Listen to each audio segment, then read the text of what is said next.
کچھ کتوں کو ایسا لگتا ہے جیسے اس کے پیٹ میں گھی چلا گیا اور اس کو گھی ہضم نہیں ہوتا، اور وہ چھٹ پٹ کرنے لگتا ہے، ادھر سے ادھر، ادھر سے ادھر، ادھر سے ادھر اپنے پونچھ کو مارنا چالو کر دیتا ہے۔ کبھی اس دیوار سے ٹکراتا ہے، کبھی اس دیوار سے ٹکراتا ہے، کبھی ادھر اپنے شریر کو رگڑتا ہے، ادھر رگڑتا ہے، اور گرتے پڑتے کھجلی والا بن جاتا ہے۔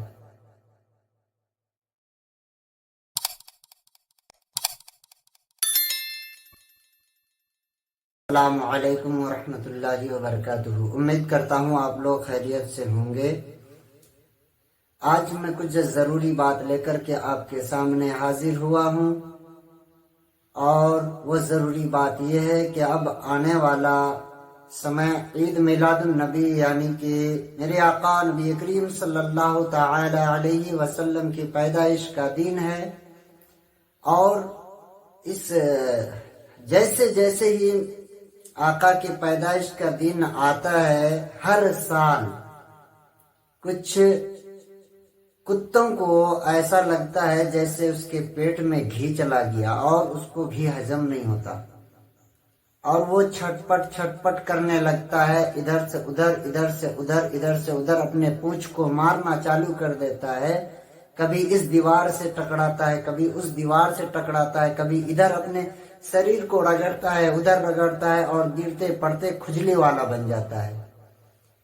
تو ایسے ہی کچھ لوگ ہر سال کے ربیع الاول کے موقع پر بھوکنا چالو کر دیتے ہیں، اور کیا بھوکتے ہیں کہ یہ جائز نہیں، وہ جائز نہیں، یہ فضول ہے، جھنڈے مت لگاؤ، جلوسیں مت نکالو، یہ نعرے بازی مت کرو، یہ سب فضول ہے، کیا ضروری ہے اتنا خرچہ کرنے کی، کوئی غریب کی مدد کر دو۔ میرے دوستو عزیزو، آج ذرا غور کرو، ابھی ہمارے درمیان سے ایک تہوار گزرا، 15 اگست آزادی کا۔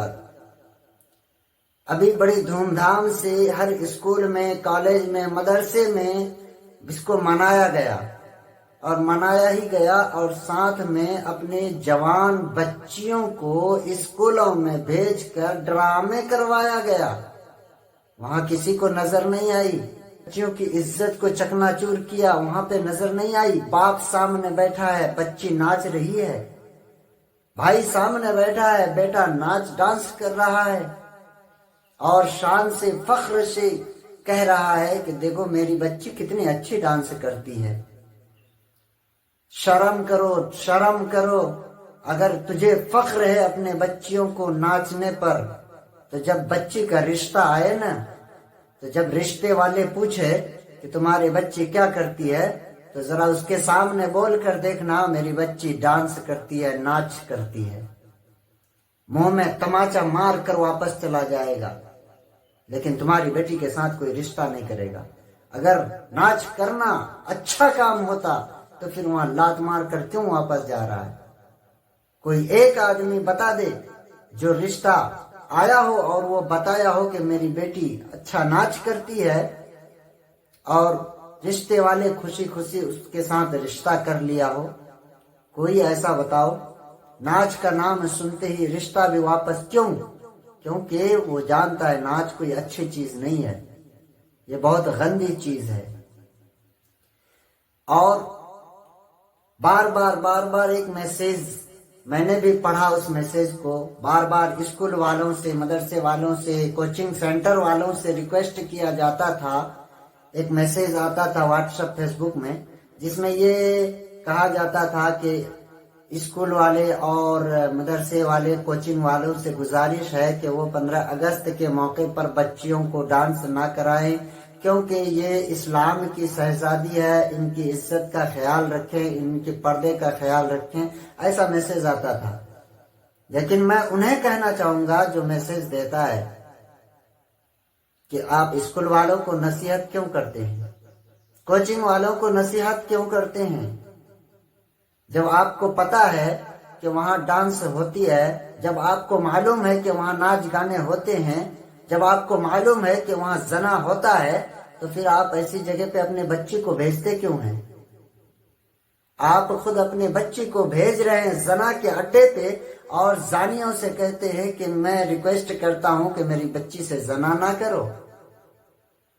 آپ شراب کے اڈے میں اپنے بچے کو بھیج رہے ہیں اور کہتے ہیں کہ میں شرابیوں سے کہہ رہا ہوں کہ میرے بچے کے ساتھ بدسلوکی نہ کرو۔ تو ایسا تھوڑا ہو سکتا ہے۔ ارے اگر بچے کی بھلائی چاہتے ہیں تو بھلے جگہ پہ بھیجیے، اچھی جگہ پہ بھیجیے نا، دینی تعلیم دیجیے اس کو، گھر میں بیٹھا کر دینی تعلیم دیجیے، چھوٹی بچیوں کو مکتب میں بھیجیے، مدرسے میں بھیجیے اور تعلیم دیا کیجیے۔ آپ خود برباد ہیں اور بچیوں کو بھی برباد کر رہے ہیں۔ اور جیسے ہی عید میلاد النبی آتا ہے تو بولتے جھنڈے جائز نہیں ہے، تو جلوس جائز نہیں ہے، عید میلاد النبی جائز نہیں ہے، مولانا یہ بیان کیوں کر دیے، تو مولانا وہ بیان کیوں کر دیے، مولانا کے پیچھے پڑ جاتے ہیں۔ ارے بھائی جتنے پیچھے تم مسجد کے امام کے پڑے رہتے ہو نا رات دن، مسجد کے امام کے پیچھے پڑنا بند کرو اور اپنی بچی کے اخلاق و کردار کے پیچھے پڑ جاؤ، تو تمہاری بچی زانیوں کے حوث اور کے شکار ہونے سے بھی بچے رہیں گے اور ظالموں کے ظلم سے بھی بچے رہیں گے اور پردے میں رہیں گے، پردے سے باہر کبھی نہیں جائیں گے، تمہارا بھی ادب کریں گے، تمہارے ماں باپ کا بھی ادب کریں گے۔ تو میرے دوستو آج میں یہ پیغام یہ دینا چاہوں گا کہ آپ اپنے بچیوں کی حفاظت خود کیجئے، کیونکہ ابھی کچھ دن پہلے ابھی آپ نے سنا کہ ایک ڈاکٹر کی جو ہے بہت بری طریقے سے لوگوں نے ہتیا کر دی، نہ جانے اس میں کیا کیا طرح طرح کی باتیں لوگ بنا دیتے ہیں۔ تو خیر جو بھی ہو، تو میں اس لیے کہہ رہا ہوں کہ اپنے بچیوں کی کردار و اخلاق کی حفاظت کرنا آپ کی ذمہ داری ہے، نہ کہ اسکول والوں کی، نہ زنا کے اڈے والوں کی، کیونکہ وہاں پر تو زنا ہوتا ہی ہے، آپ جانتے ہیں، پھر بھی آپ بھیج رہے ہیں نا۔ ایک غیر قوم ٹیچر ہے اور اس کے پاس آپ اپنی جوان بیٹی کو بھیج رہے ہیں، ٹیچر بھی جوان ہے، بچی بھی جوان ہے، کیا پڑھائی ہوگی؟ اور جب مدرسے بھیجنے کی بات آئے تو کہتا ہے بچی جوان ہے، ابھی کیسے مولوی صاحب کے پاس بھیجیں گے؟ مولوی صاحب کے پاس بھیجنے میں عزت اتر جائے گی اور وہاں بھیجنے میں عزت بچی رہتی ہے؟ نہیں، جیسے یہاں کا مسئلہ ہے ویسے وہاں کا بھی مسئلہ ہے۔ بچی بالغ ہو جائے تو ہر غیر مرد کے سامنے جانے سے بچیں اور ان کو پردے میں رکھیں، چاہے وہ مولوی صاحب ہو چاہے وہ پنڈت صاحب ہو۔ کیوں؟ اس لیے کیونکہ اگر تم نے آج اپنی بچی کی حفاظت نہیں کی تو کبھی نہیں کر پاؤ گے۔